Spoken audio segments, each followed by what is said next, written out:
Government employees అంటేనే నెల నెల వాళ్ళకి సంబంధించిన శాలరీ వాటి లెక్కలు చాలా ప్రాపర్గా వేస్తుంటారు, దాని ప్రకారమే నడుస్తారు. రిటైర్మెంట్ బెనిఫిట్స్ వచ్చిన తర్వాత కూడా వాటికి సంబంధించిన ఒక షెడ్యూల్ ప్రిపేర్ చేసుకుంటారు. వీటికి మనం రిటైర్మెంట్ ద్వారా వచ్చినటువంటి అమౌంట్ని, మీరు దాచుకున్నటువంటి అమౌంట్ని వీటికి ఖర్చు పెట్టాలి, వీటికి మనము మన పెట్టుబడులను పెట్టుకోవాలి అనేసి ఒక ప్లాన్ ఉంటుంది. వాటన్నింటి విషయంలో ఇప్పుడు గవర్నమెంట్ నీరు గార్చింది కదా.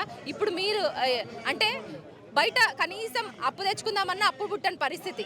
సో ఇట్లాంటి పరిస్థితుల్లో మీరు ఏం చేయదలుచుకున్నారు సార్? గవర్నమెంట్కి కూడా మీ డిమాండ్ ఏం చెప్పదలుచుకున్నారు? నా పేరు డాక్టర్ శ్రీనివాసరావు. నేను retired college teachers pensioners association యొక్క సెక్రటరీ, హైదరాబాద్.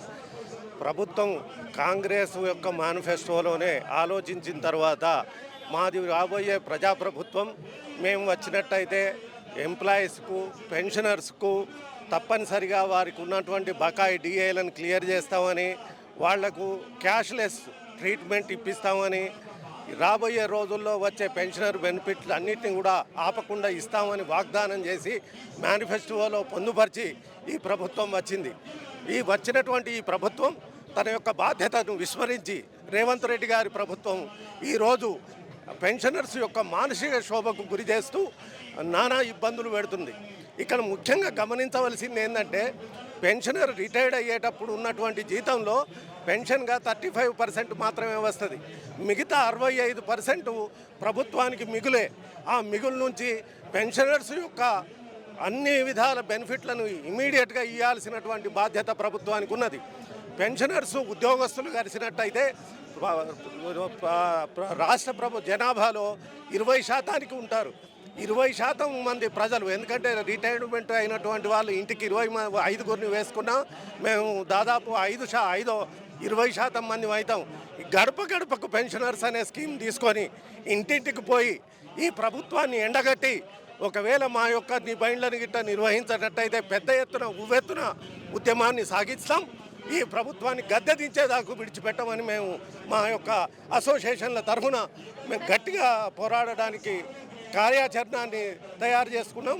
అది రానున్న రోజుల్లో ఇంప్లిమెంట్ చేయడం తప్పకుండా జరుగుతుంది. కాంగ్రెస్ ప్రభుత్వం అధికారంలోకి రాకముందు మేనిఫెస్టోలో గవర్నమెంట్ ఎంప్లాయీస్ని ఉద్దేశించి, సో రిటైర్మెంట్ అయ్యేటువంటి వాళ్ళ బెనిఫిట్స్ని ఉద్దేశించి ఎలాంటి హామీలు ఇచ్చింది, ఎలాంటి భరోసాలు ఇచ్చింది?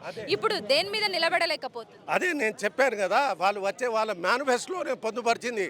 ఏం చేశారంటే, రాబోయే బకాయిలు ఉన్నటువంటి డిఏలు అన్నిటి క్లియర్ చేస్తాం, మేము క్యాష్లెస్ వైద్యం చేయిస్తాం అని చెప్పి అంతకు ముందున్న ప్రభుత్వాన్ని క్రిటిసైజ్ చేస్తూ మేము బాగు చేస్తామనే ఉద్దేశంతో ప్రజాప్రభుత్వాన్ని నడుపుతామనే చెప్పిన స్లోగన్తో ఈరోజు ఈ ప్రభుత్వం వచ్చి ఈరోజు మమ్మల్ని వివక్షకు గురి చేస్తూ సంక్షేమ పథకాలకు మేము అడ్డు అని చెప్తూ ప్రజల్లో భ్రమను కల్పించాలని చూస్తున్నది.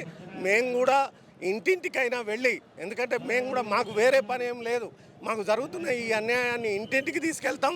ఈ ప్రభుత్వం గిట్ట ఆలోచించి సరి అయిన నిర్ణయం తీసుకొని పెన్షనర్స్కు రావాల్సిన బకాయిలు అన్నీ కూడా, ఎందుకంటే 24 మార్చి నుంచి ఇప్పటి వరకు రావాల్సిన బకాయిలు పెన్షనర్స్కు ఒక్కళ్ళకి ఇవ్వలేదు.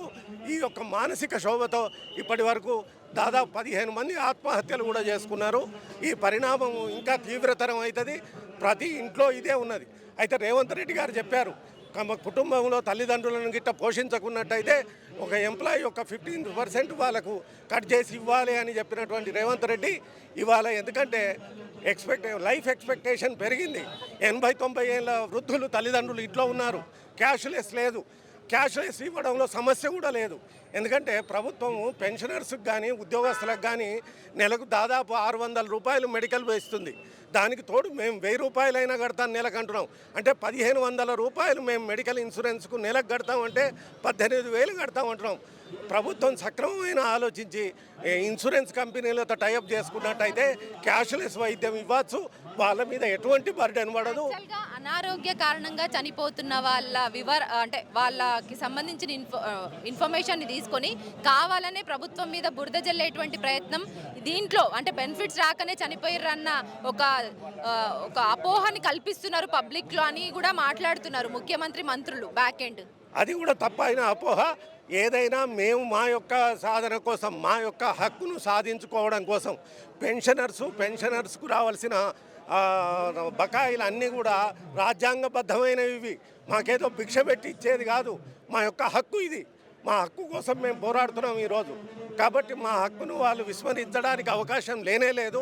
రెండోది, మేము ఏ రాజకీయ పార్టీకి చెందిన వాళ్ళం కాదు.